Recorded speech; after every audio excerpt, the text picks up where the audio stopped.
Bonjour, chers auditeurs, et bienvenue à ce balado au cours duquel nous aurons le plaisir de nous entretenir avec Mme Marie-Pierre Epiercel, la coprésidente du groupe consultatif du ministre de l'Environnement et du Changement climatique sur la carboneutralité.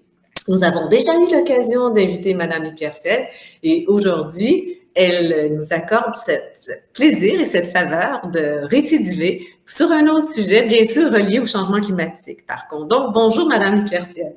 Bonjour, Mme Lauzon. Ravie d'être parmi vous. Merci, ravie aussi de vous revoir.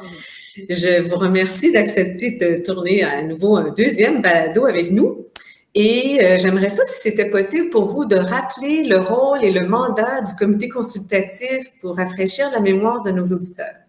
En fait, le groupe consultatif pour la carboneutralité a été mis sur pied en vertu de la loi canadienne sur la responsabilité en matière de carboneutralité. Donc, c'est un groupe qui est permanent et qui fournira des conseils jusqu'en 2050.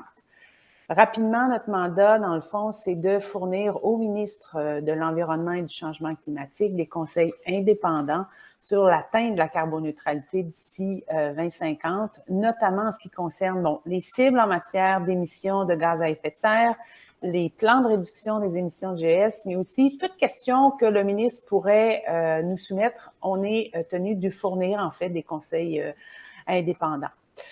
Nos conseils, rapidement, portent notamment sur les mesures qui visent à, dans le fond, catalyser une croissance économique à long terme, mais aussi à faible émission de carbone pour l'ensemble de l'économie canadienne. Puis, j'ajouterais que notre mandat, dans le cadre de notre mandat, on doit effectuer des activités d'engagement, de mobilisation qui sont liées à l'atteinte de la carboneutralité. Donc, le groupe finalement, est composé de 11 membres. C'est très représentatif à la fois en termes d'expertise, d'expérience, mais aussi des régions, des provinces et territoires à l'échelle canadienne. Et mes collègues sont issus à la fois des milieux académiques, gouvernementaux, industriels, autochtones ou encore financiers. Bon, alors là, maintenant, ça rappelle justement le rôle de ce comité consultatif. La raison pour laquelle nous souhaitions réaliser ce balado avec vous, c'est qu'au mois de mars dernier, votre groupe a rendu public un rapport dans lequel il y avait une série de recommandations, de mesures que vous proposiez au gouvernement d'intégrer dans le plan de réduction des émissions de gaz à effet de serre à l'horizon 2030. Or, depuis, le ministre Guilbeault a rendu public son plan de réduction des émissions à l'horizon 2030 et je voudrais savoir si vous êtes satisfaite. Est-ce que certaines des mesures que vous avez proposées se retrouvent dans ce plan de réduction des émissions? En effet, conformément à la loi, le ministre de l'Environnement et du Changement climatique doit vraiment prendre en considération nos conseils quand il élabore à la fois ses cibles, mais aussi les plans. Dans le cadre de celui qui a été dévoilé en mars dernier, le gouvernement a démontré qu'il a pris en considération les conseils qu'on lui a offerts, si je puis dire. D'ailleurs, notre soumission est annexée directement au document, puis certaines politiques contiennent déjà une référence directe à nos conseils, par exemple, comme accélérer, simplifier la publication puis l'adoption de codes de référence à l'échelle nationale dans le cadre des codes de bâtiment, accorder la priorité à la transition des systèmes de chauffage tout en assurant évidemment une stabilité du réseau électrique, ça c'est important, ou encore réglementer un plus grand nombre de ventes de véhicules zéro émission le plus rapidement possible. Ceci dit, je pense qu'il va nous falloir quand même un peu de temps pour évaluer si certains de nos autres conseils ont été mis en œuvre. D'ailleurs, le plan de réduction des émissions 2030 ne contient pas encore les objectifs quantitatifs quinquennaux pour le secteur pétrolier gazier. Et donc, trop tôt pour nous, pour vous dire si les conseils sur cette question-là ont été pris en compte, même si on avait recommandé de fixer une cible puis de la mettre en œuvre sans délai. Je vous dirais qu'évidemment, la décision de mettre en œuvre ou non ces conseils-là relève de la responsabilité du gouvernement. Puis, en fait, les décisions qui concernent les cibles, les actions ou d'autres mesures, elles incombent entièrement au gouvernement du Canada. Mais bon, évidemment, on est en dialogue et on espère qu'effectivement, ils seront pris en compte. Donc, éventuellement, vous aurez d'autres réactions lorsqu'on connaîtra davantage ce qui sera annoncé pour pétrole et gaz. Ce que je voulais savoir, c'est pour rédiger votre rapport, vous avez dû consulter des parties prenantes, dont l'industrie, les entreprises. Est-ce possible de nous dire quelles ont été les préoccupations ou les recommandations du secteur industriel? En fait, effectivement, puis je vous dirais juste pour faire un petit pas en arrière, dès qu'on a déterminé nos champs d'enquête, qui sont un peu nos priorités, en juin dernier, on a vraiment rencontré là, des experts scientifiques, sectoriels, des décideurs, des entreprises, des représentants industriels, organisations, associations, même celles qui représentent, ça c'est important, les travailleurs, puis aussi des organismes et des représentants des peuples autochtones. Donc, on a fait une large consultation. Les gens ont été très généreux, ça c'est apprécié. Puis de nos consultations, on a constaté qu'il existait vraiment un consensus qui était clair en appui à la transition vers la carboneutralité. Tu sais, ce qui ressort aussi, c'est que le Canada a la responsabilité d'éviter le pire des répercussions de la crise climatique.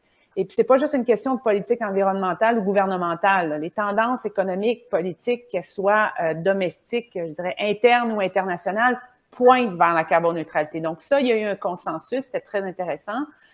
Je vous dirais aussi qu'on a aussi entendu le fait que c'était nécessaire d'améliorer la communication, dans le fond, avec le public pour faciliter une meilleure compréhension des avantages, mais aussi éventuellement des compromis qui devront être faits. Ça, c'est important.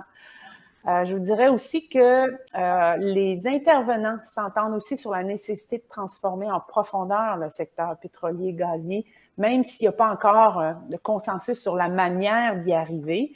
Chose certaine, même si on ne peut pas présenter en détail chacune des solutions qui ont été proposées ou encore approuver chacune des idées, ce qui ressort, c'est que le sentiment, les solutions, les défis relevés grâce à l'engagement vont continuer de façonner notre travail. D'ailleurs, pour vos auditeurs qui souhaitent voir qui on a consulté et qui a participé aux consultations, là, ça se trouve dans le rapport synthèse des résultats de consultation qui est joint à notre proposition. Puis si on revenait sur le secteur gazier et pétrolier, dans votre rapport, vous avez quand même mis l'accent, je crois, sur ce secteur. Je me demandais, est-ce que c'est possible de nous dire quels sont les défis pour ce secteur? Comment pensez-vous qu'il sera possible d'atteindre la carboneutralité éventuellement pour ce secteur?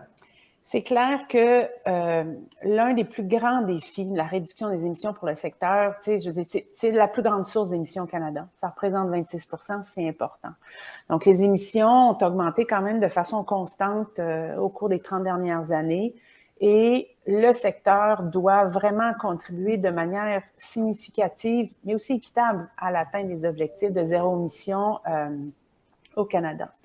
Un autre défi, puis moi, je n'étais pas une experte dans le secteur, c'est la nature même du secteur. Je veux dire, le secteur pétrolier-gazier est complexe, ce qui fait en sorte que la fixation d'un plafond et des objectifs nécessite une application assez minutieuse à toutes les étapes de la production, y compris l'extraction, le transport, le raffinage.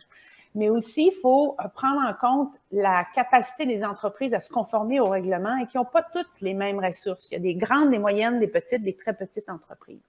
Donc, on est vraiment d'avis que tout le monde doit faire des progrès, mais ça ne nous empêche pas de recommander que tout plafond ou encore objectif appliqué au secteur pétrolier-gazier tienne compte de sa diversité et de la complexité du secteur. Puis je pense qu'il faut aussi dire qu'on sait que la réduction des émissions va supposer des changements dans le secteur pétrolier-gazier, ce qui pourrait avoir des répercussions, évidemment, dans certaines régions.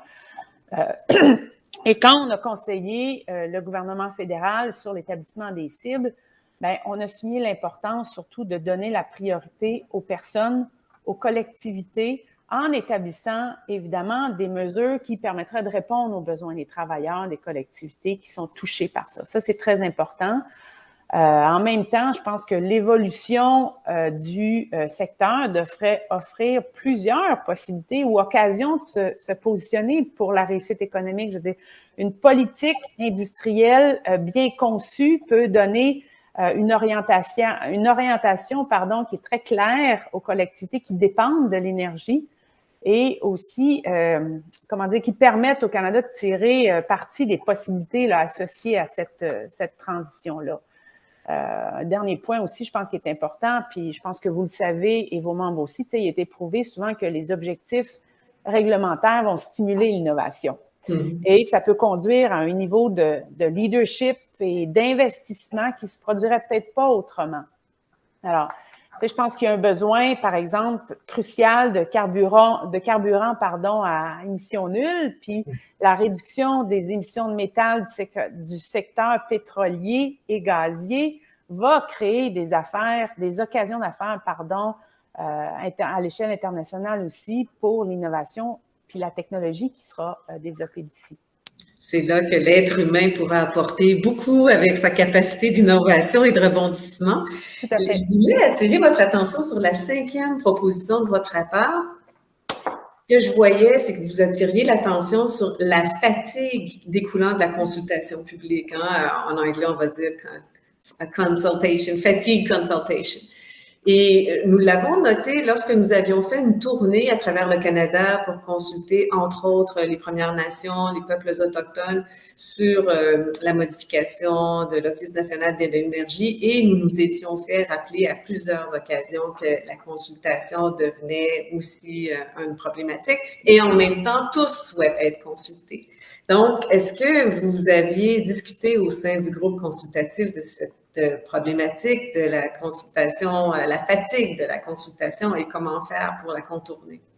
C'est clair qu'on en a discuté à plusieurs reprises, puis c'est une question qui est complexe et puis qu'il faut impliquer toutes les parties prenantes dans notamment la transition à la carboneutralité. Puis en même temps, je pense qu'il faut reconnaître que le nombre d'initiatives de consultation devient, comme vous le dites, difficilement soutenable, si je peux dire, pour chacun des intervenants, notamment, puis on l'a observé, pour les nations et les gouvernements autochtones. Ceci dit, je ne pense pas qu'il faille consulter moins, mais plutôt consulter mieux.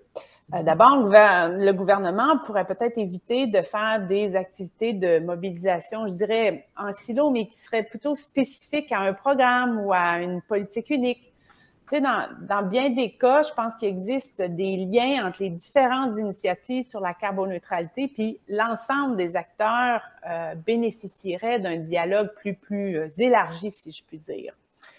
Deuxièmement, je dirais que le gouvernement, les entreprises, les organisations à but non lucratif doivent vraiment tous investir dans leur capacité à collaborer puis à dialoguer en vue d'une transition carboneutre. Je l'ai déjà dit, j'allais dire sous vos ondes en juillet dernier, c'est un projet de société, c'est important. Donc, c'est vraiment un défi, dans le fond, sans précédent. Puis, on doit, dans une certaine mesure, reconnaître que les attentes sont différentes si on compare à d'autres enjeux publics plus circonscrits. Donc, finalement, je pense qu'on aurait intérêt à considérer la notion de consultation pour plutôt envisager, dans le fond, une collaboration, un partenariat à long terme. Une concertation, probablement aussi. Oui, tout à fait. C'est partagé. Puis, évidemment, tu sais, l'un des enjeux de tout processus de consultation, ben, ça concerne le fait que les participants, sont pas toujours en mesure de déterminer si et comment leurs commentaires ont été pris en considération. Puis, tu sais, à terme,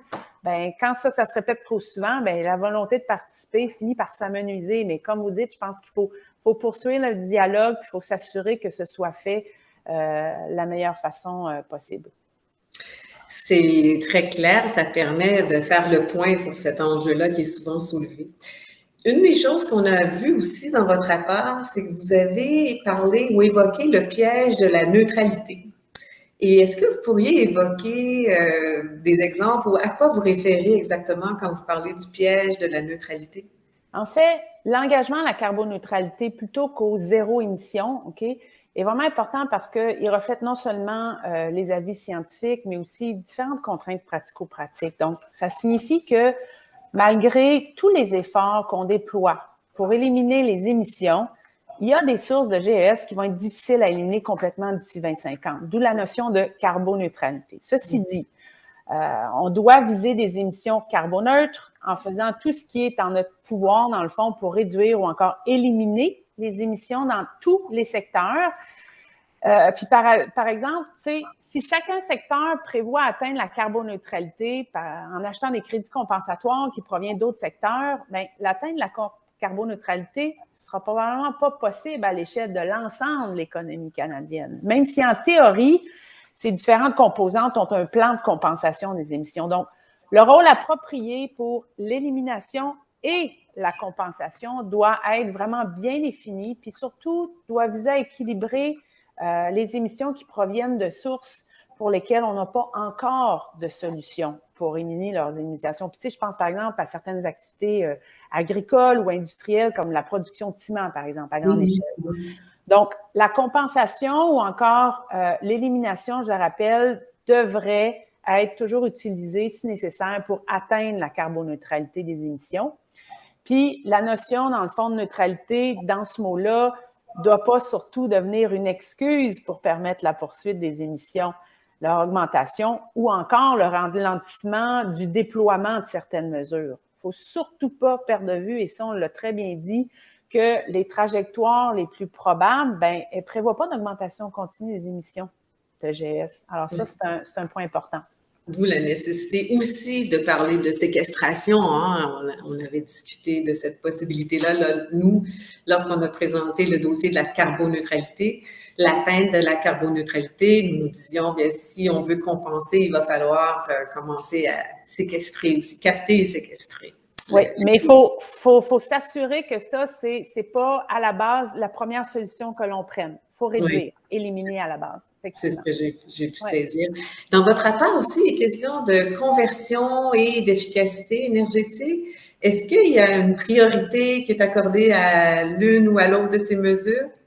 En fait, effectivement, dans nos conseils, il faut reconnaître que les améliorations là, en matière d'efficacité suffiront pas à elles seules pour atteindre la carboneutralité. Puis ce qu'on indique, c'est qu'il faut accorder la priorité à la transition des systèmes de chauffage. Vous voyez la notion de trajectoire. On se dit, OK, en 2050, il faut s'assurer que. Alors, il faut changer les systèmes. Il faut aussi, oui, utiliser l'efficacité énergétique. Donc, on suggère, dans le fond, que pour améliorer l'efficacité, on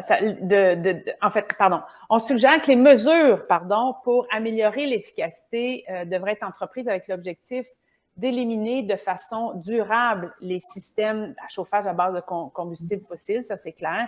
Ceci étant dit, on reconnaît que la conversion énergétique pourrait avoir des conséquences sur les réseaux électriques à cause d'une demande plus importante, ça va de soi, mais c'est sûr qu'il faut s'assurer d'avoir une bonne compréhension des facteurs qui peuvent contribuer à minimiser ces conséquences-là, comme les gains d'efficacité, un meilleur stockage d'énergie ou encore des technologies là, novatrices du côté plus de la demande. Dans le rapport, il y a un mot qui est apparu, et moi, c'est la première fois que je voyais ce mot-là dans notre domaine, la tarification fantôme du carbone. Est-ce que vous pourriez expliquer à nos auditeurs à quoi votre groupe réfère quand vous parlez de la tarification fantôme du carbone? En fait, c'est un prix théorique du marché qui va être utilisé à des fins d'analyse financière interne puis pour la prise de décision. Grosso modo, c'est ça. Donc, ça peut aider à justifier des investissements verts, par exemple, dans la conversion énergétique des bâtiments en permettant de mieux voir la rentabilité des rénovations au fil du temps, puis au fur et à mesure que le prix va augmenter. Donc, cet outil-là, il est utilisé par le gouvernement fédéral dans sa stratégie pour un gouvernement vert pour justement faire des analyses du coût de cycle de vie sur la réduction des GES pour déterminer les économies de GES optimales. D'ailleurs, ce que j'apprenais, puis je n'avais pas tous les détails, moi aussi, j'ai trouvé ça très intéressant. L'approche du coût de cycle de vie là, qui est établie par le secrétariat du Conseil du Trésor repose, dans le fond, sur une période d'à peu près 40 ans avec un coût fictif de carbone de 300 $ la tonne. Donc, c'est l'idée générale là, du concept. du concept. Vous aussi, donc ça me rassure de savoir que c'était pas la première, que j'étais pas la seule à en entendre parler pour la première fois. Votre rapport dans le domaine du transport préconise le respect de la hiérarchie qu'on appelle réduire, transformer, améliorer dans le domaine. Donc, pourquoi êtes-vous de cet avis que cette hiérarchie est si importante dans le domaine du transport? En fait, comme vous dites, il y a 3 avenues probables pour justement réduire les émissions dans ce secteur-là. Je pense que dans un premier temps, il faut diminuer le nombre de kilomètres parcourus puis le transport des marchandises. Puis les exemples vont prendre en considération l'achat de produits locaux, une densification des centres urbains ou une plus grande proximité qui est possible entre les lieux d'habitation puis le travail puis les services. Ça, c'est une première des choses. Par transformation, on fait référence, dans le fond, à une transformation des modes de transport qui sont utilisés en passant de modes individuels qui sont énergivores, les voitures à combustion interne, aux modes de transport plus actifs, plus collectifs. Donc, ça inclut la transition des véhicules à combustion interne vers, justement, des véhicules à zéro émission. Finalement, on propose d'améliorer en troisième lieu, en dernier lieu, le rendement des véhicules pour le transport quand les émissions, dans le fond, sont impossibles à éliminer complètement. Donc, si je résume, la méthode, selon notre réflexion et ce qu'on a pu constater, la plus simple pour réduire les émissions consiste justement à diminuer les distances parcourues, d'où la priorité accordée à la réduction. La seconde solution, aussi incontournable pour une société qui vise la carboneutralité, de s'assurer que les transports qui sont nécessaires soient carboneutres quand c'est possible. Puis, ça devrait être qu'en dernier recours qu'on doit envisager l'amélioration et la performance énergétique des véhicules. Je rappelle, encore là, comme on l'a déjà indiqué précédemment, les trajectoires les plus probables de carboneutralité sont celles qui vont, dans le fond, accorder une priorité à l'élimination des émissions et non à leur simple réduction, si je peux dire. Il y a une affirmation dans le rapport, du moins c'est ma perception, puis vous pourrez me dire si vous êtes d'accord avec moi. J'ai l'impression que votre rapport laisse entendre que le recours à l'hydrogène et le recours aux carburants renouvelables n'est pas nécessairement une priorité à valoriser. Est-ce que ma perception ou ma lecture est la bonne? Et pourquoi, si c'est le cas? En fait, ce que je vous dirais, puis je vous ramène encore à notre première publication, on a identifié des valeurs, des principes pour élaborer les trajectoires. Puis l'un de ces principes-là est dans le fond de reconnaître qu'il y a plus de certitude que d'incertitude. Donc ça, c'est un peu le postulat de base, si je peux dire. Donc, la technologie pour les véhicules légers carboneutres existe déjà, puis elle est électrique. Alors, il ne faut aucun doute que des moteurs à hydrogène vont être nécessaires éventuellement pour la décarbonation de l'économie dans son ensemble, notamment pour les véhicules lourds, la machinerie industrielle. Par contre, je pense qu'on doit tirer avantage des solutions qui existent déjà pour réaliser les éliminations le plus rapidement possible. C'est un peu la position que l'on a prise et ça n'exclut pas le recours éventuellement à l'hydrogène, mais à l'heure actuelle, l'électrique s'impose, les technologies sont matures, donc il vaut mieux déjà miser là-dessus à court terme. Très bien. Alors, c'est une bonne clarification. Nous avions besoin de cette clarification-là. Je vous remercie. La proposition 21, justement, elle consiste à accroître, elle vise à accroître la rigueur des exigences, de vente de véhicules. Comment le gouvernement va pouvoir réaliser cet objectif quand on tient compte de la pénurie, justement, des microprocesseurs et même de la rupture des chaînes d'approvisionnement?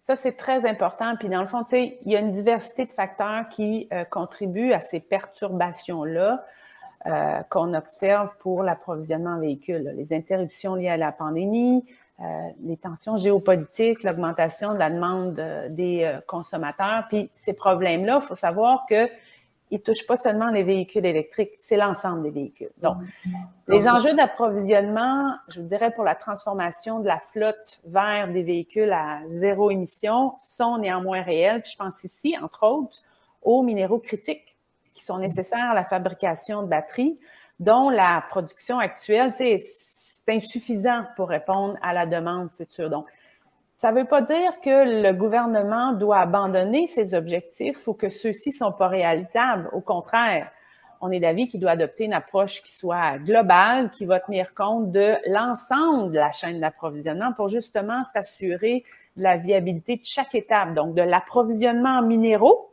en passant par les composantes électroniques de véhicules, le recyclage des batteries, aux exigences de vente pour les concessionnaires automobiles, si je peux dire. Donc, notre groupe, d'ailleurs, puis on pourrait en parler éventuellement, mais va s'attaquer aux enjeux de politique industrielle en 2022. Ça va être un de nos champs d'enquête.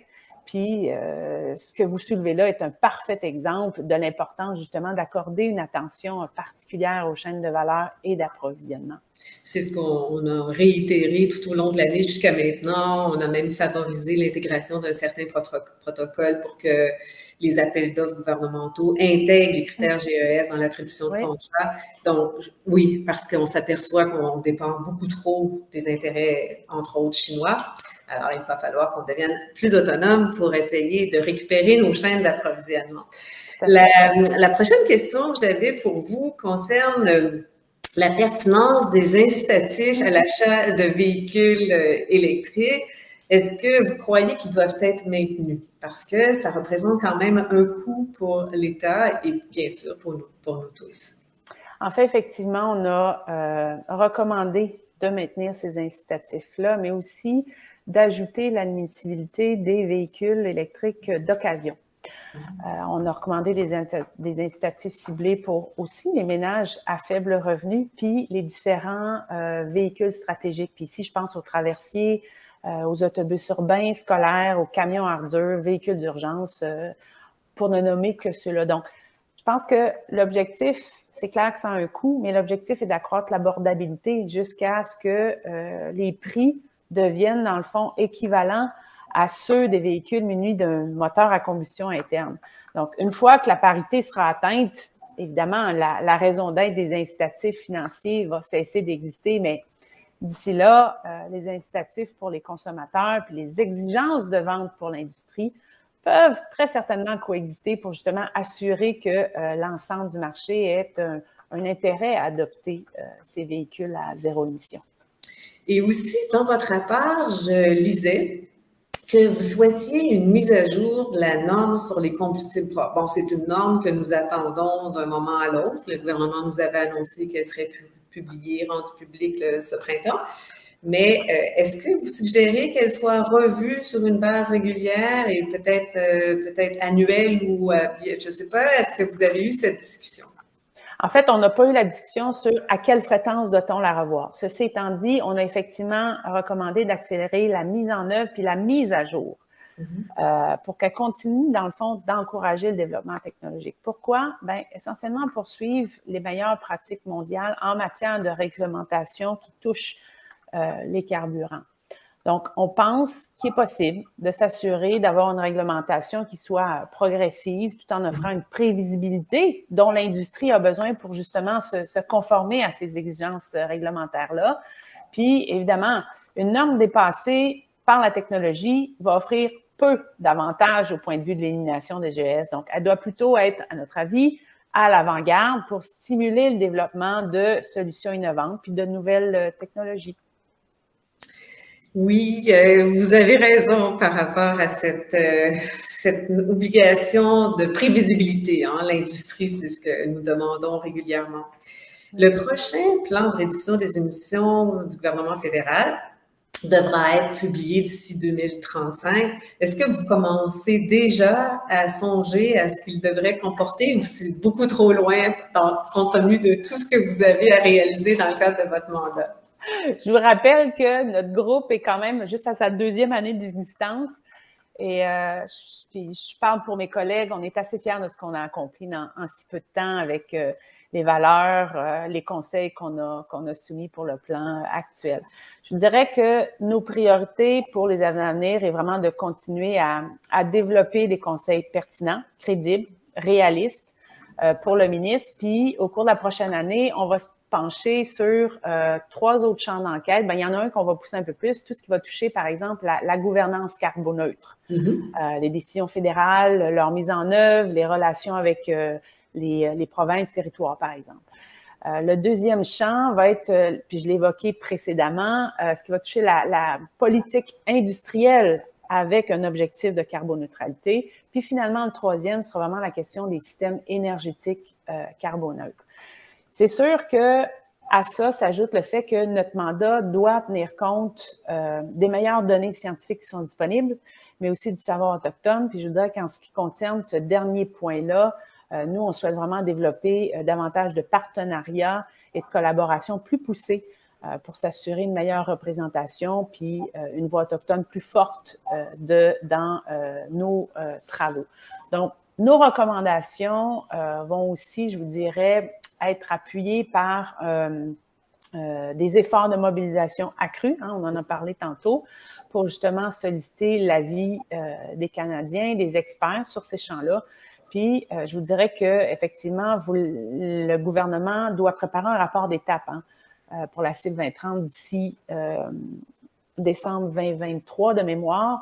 Et pour nous, c'est vraiment la prochaine grande étape qui va orienter nos travaux et nos recommandations. Pour ce qui est de votre politique industrielle, n'hésitez pas, on sera toujours là pour vous aider le cas échéant. Il me reste deux dernières questions.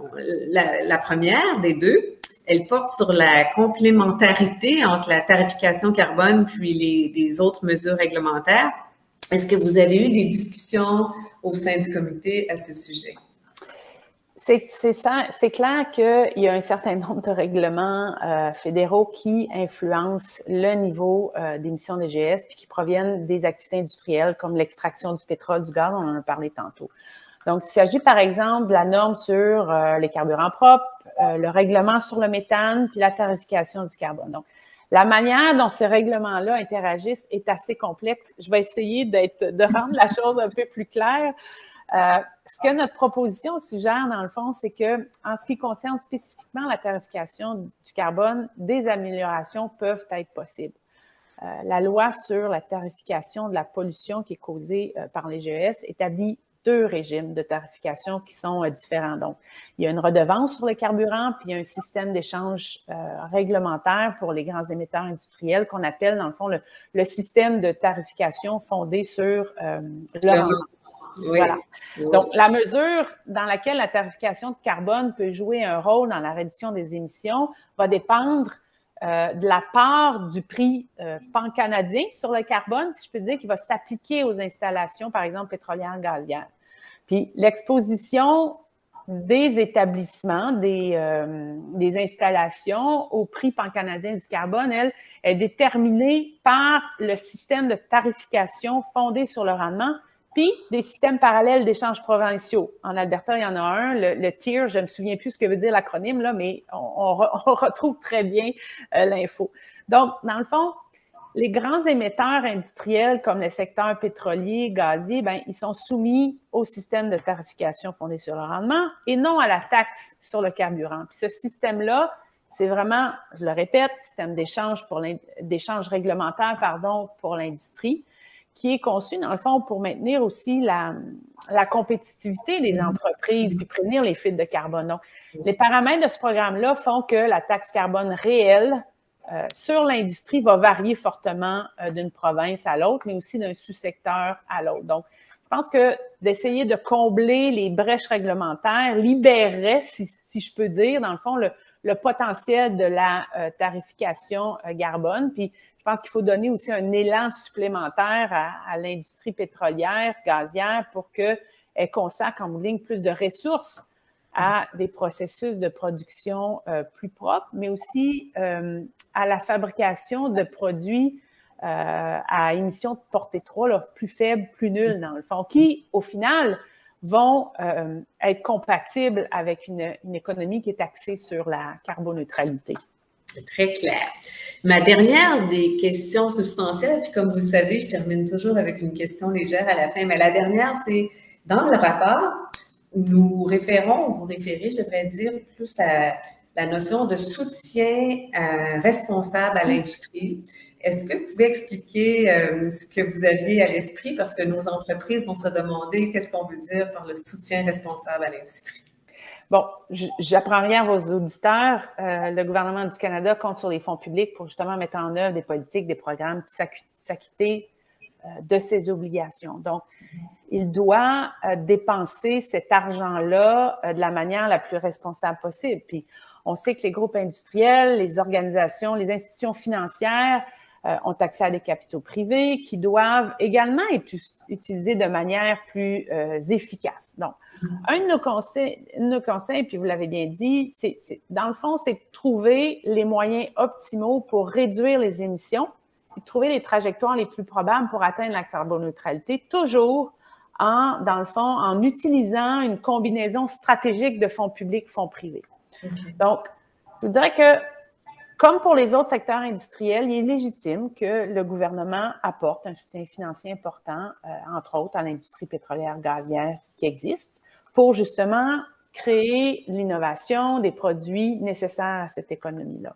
Ceci dit, ce qu'on dit, c'est que l'aide financière doit être compatible avec l'atteinte de la carboneutralité puis l'élimination des émissions. Donc, ça signifie, dans le fond, que les programmes de soutien à l'industrie existants devront être entièrement pensés pour justement les rendre conformes aux objectifs de carboneutralité, notamment en révisant aussi les indicateurs de réussite puis de répartition des fonds. Donc, tu sais, l'aide financière publique dans le seul but de réduire l'intensité de carbone du pétrole, du gaz, devrait être accordée que